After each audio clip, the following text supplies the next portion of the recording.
Like my team, love my coaches, love my teammates. It's great to get after it.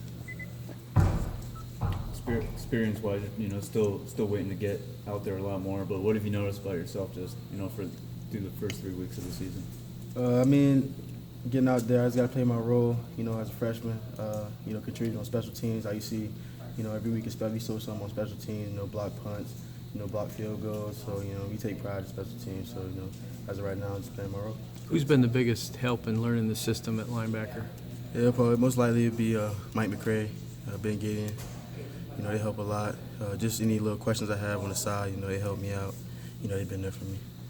Both those guys have had big games lately too. I mean, what do you take from them? Do you go up to them in any particular conversations, especially these past 2 weeks with them?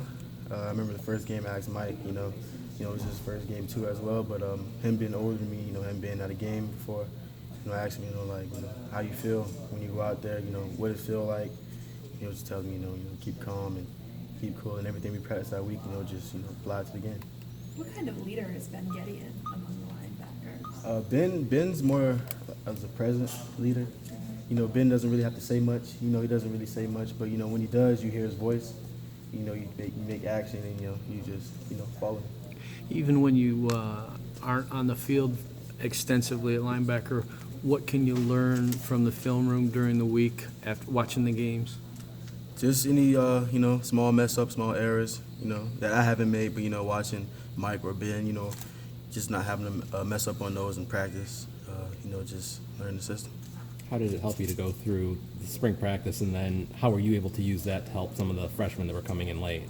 Just telling them, how our practice is, how it's ran, and what coach expect, as you have a player. Just, anything they need, anything they ask, I was there, to give them help. Is it unusual having your dad around while you're in college? Nah, not really. I've been with him my whole life. We were at high school together. He was my head coach, so I see him here and there. We talk football, talk family, talk life, and it's just great having him. Having that semester coming in January and early, how did that help you not just with the transition to football, but with the transition to college life? It was good. Got here, it was snowing, so it was cold, but I think it helped out a lot. As of right now, I don't know. I feel so old now, but that winter really helped a lot. But anything in particular? Just getting comfortable with the place, being away from home. Not all freshmen were here, just 7 of us, and having to learn on our own and get used to the system. A lot of people talk about the freshman wall. You haven't hit that yet? I'm not even sure. I want to say probably my first week of spring practice, I think I probably hit that wall probably the second day, probably that whole week. But, it was over pretty fast, caught up with the system, caught up with the guys, and I feel good now. But not worn out or anything by what you've gone through so far? I'm pretty used to it, man. Yeah. I'm pretty used to it. Having games like this past Saturday, even the one before that, does that build your confidence on special teams that you can look at a game and say, wow, the special teams really made a difference in that game? Yeah, of course. Like Colorado, we was down 14-0, had no momentum. Our stance was quiet. Next thing you know, we come out, we block a punt, score 7-14. We got momentum. We put more points up, 14-14. We roll from there.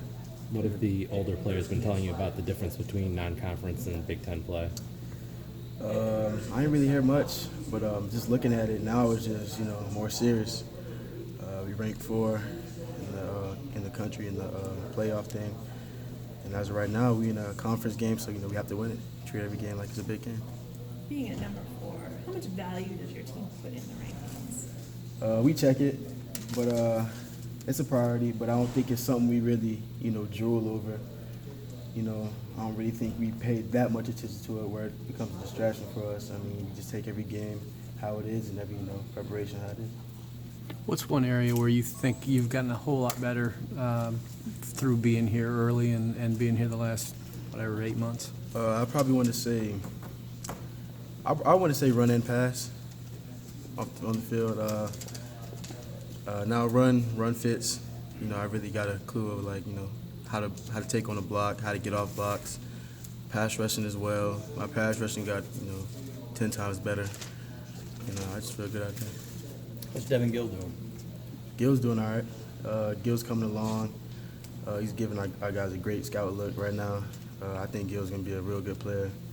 You know, as time comes, you know, as he progresses as a player, I think he's going to be real good.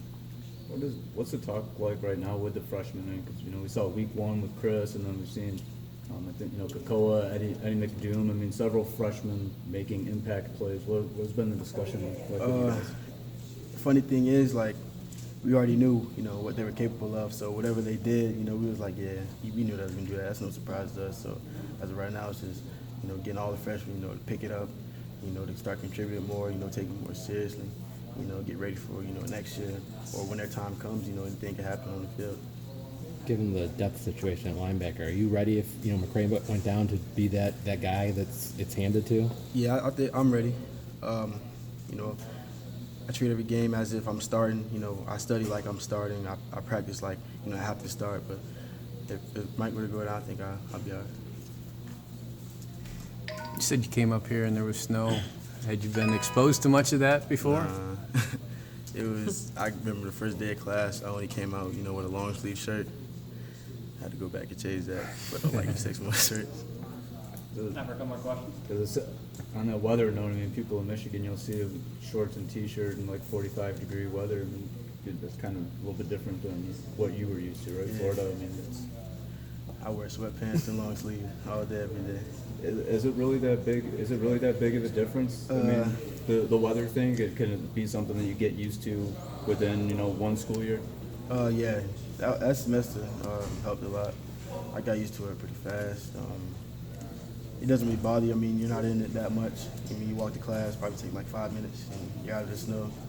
Walk back home, take probably 5 minutes. So you're not reading that much. So it doesn't really affect you like that.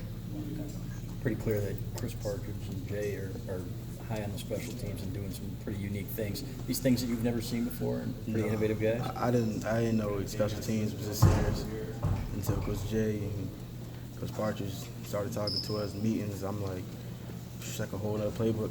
So The aggressive nature, though, of the special teams, it seems like this year, you know, maybe Michigan's most aggressive special teams within the past few years. Is it exciting for you to be a part of that? Yeah, of course. Anytime I can contribute, you know, with my teammates, I mean, I feel like it's special to me.